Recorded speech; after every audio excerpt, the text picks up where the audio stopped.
Assalamualaikum warahmatullahi wabarakatuh. Ada 3 hal yang bisa menyelamatkan kita dari siksaan Allah Subhanahu wa taala. Rasulullah SAW pernah bersabda dalam hadisnya, ada 3 hal yang bisa menyelamatkan kita dari siksaan Allah Subhanahu wa taala. Bila mana dimiliki oleh seseorang, maka dia akan dijauhkan dari siksaan Allah Subhanahu wa taala. Yang pertama adalah khasyatullah fi sirri wa alaniyah.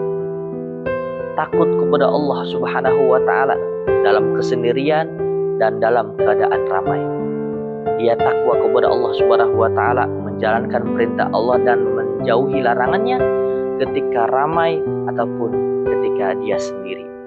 Merasa diawasi oleh Allah Subhanahu wa taala dalam segala keadaan. Rasulullah SAW menyatakan dalam hadisnya, ittaqillah haitsu ma kunta, bertakwalah kepada Allah Subhanahu wa taala di mana saja kalian berada. Takwa yang sesungguhnya adalah ketika dia takut kepada Allah Subhanahu wa taala, menjauhi larangan Allah Subhanahu wa taala, merasa diawasi oleh Allah Subhanahu wa taala ketika sendiri ataupun ketika ramai.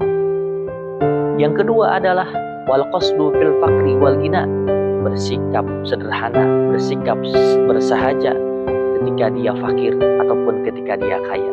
Ketika fakir, dia tidak mengeluh, dan ketika dia kaya, tidak lupa daratan dan tidak berlebih-lebihan.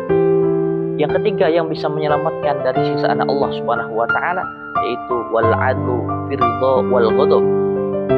Dia bersikap adil, bersikap proporsional ketika dalam keadaan ridho ataupun dalam keadaan marah. Ini adalah sesuatu yang berat.